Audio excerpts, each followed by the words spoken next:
হুম। Hello everyone, সবাইকে স্বাগত জানাচ্ছি আমার চ্যানেলের নতুন একটি ভিডিওতে। তো গতকালকে অনুষ্ঠিত হয়ে গেল দেশের বহুল প্রতীক্ষিত ত্রয়োদশ জাতীয় সংসদ নির্বাচন। আশা করি আপনারা সবাই আপনাদের মূল্যবান ভোটের অধিকার প্রয়োগ করেছেন এবং ইতিমধ্যেই ফলাফলও সব সামনে প্রকাশিত হয়ে গেছে। তো যেটা মানে আকাঙ্ক্ষিত ছিল যে একটা হাড্ডাহাড্ডি লড়াই হবে, সেরকম একটা হাড্ডাহাড্ডি লড়াই হয়েছে সব কেন্দ্রেই। কিন্তু মানে প্রধান বিরোধী দল জামাত ইসলামী মানে আশানুরূপ আসন পায়নি। আশানুরূপ আসন হচ্ছে একটু কম আসন পেয়েছে।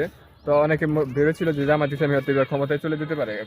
বাইরের আবহাওয়া একটু অনেকটা এরকমই ছিল, সব জায়গায় শুনলাম দাঁড়িপাল্লা, কিন্তু সন্ধ্যার পর থেকে দেখি যে সব জায়গা থেকে যাচ্ছে ধানের শীষ। বিষয়টা আসলে একটু সারপ্রাইজিংই বটে, কারণ ওই দিক থেকে আবার দেখলাম ইন্ডিয়ার মোদিও সে আবার শুভেচ্ছা জানিয়ে দিয়েছে আগেভাগে।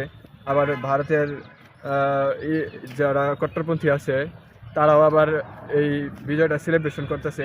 বিষয়টা খুবই ধাঁধাময় লাগতেছে যে 24-এর 5ই আগস্ট তো এই দেশে হইলই হচ্ছে মানে মানুষের যে গণতান্ত্রিক অধিকার, এই গণতান্ত্রিক অধিকার মানুষ ঠিক মতো প্রয়োগ করতে পারে নাই। এই জন্য তো এত রক্তত্যাগের বিনিময়ে প্রায় 2000 মানুষের মৃত্যু এবং প্রায় 30,000 মানুষের পঙ্গু এবং মানে আহত হওয়ার পরেও যে একটা নির্বাচন আমরা পেলাম, সেই নির্বাচনের ফলাফলটা মনে হচ্ছে হাইজ্যাক হয়ে গেছে।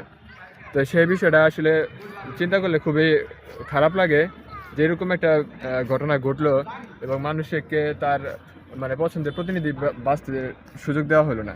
তো এর সাথে যারা জড়িত ছিল বোঝাই যাচ্ছে যে এটা একটা প্রি প্ল্যান ইঞ্জিনিয়ারিং ফল। সারাদিন ভোটের পরিবেশ ভালোই ছিল, মানে একটু বিশৃঙ্খলা হয়েছে কোথাও, কিন্তু মোটামুটি ভোটের পরিবেশ ভালোই ছিল। কিন্তু যে ইলেকশন কমিশনের যে ওয়েবসাইট, প্রথমে সেখানে ডাটা দেওয়া শুরু করছিল, দেখা গেছে সেখানে বিএনপি জোট পিছিয়ে, জামাত জোট এগিয়ে। তো আস্তে আস্তে সেইখান থেকে যে ওয়েবসাইটে আর আপডেট দেওয়া বন্ধ হয়ে গেল। তারপরে মানে গণমাধ্যমে, মিডিয়া কুয়ার মাধ্যমে বিএনপি জোট যেভাবে ভূমিধস বিজয় পাইলো, সেটা আসলে কেউ হয়তো এটা প্রত্যাশা করে নাই। কারণ বিএনপি জোট যদি এতই ভূমিধস বিজয় পাবে, তাহলে মানে চারদিকে এত থমথমে পরিবেশ থাকার কথা না। তাহলে সাধারণ মানুষ সেটা উদযাপন করতে মনে হচ্ছে যে ডালমে কুচ কালা হে।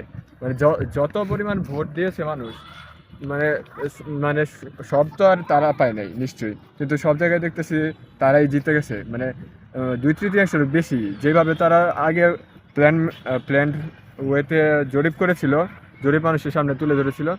তো অনলাইন অফলাইন সব জায়গায় একই আলোচনা যে তারা কিভাবে এইরকম একটা বিজয়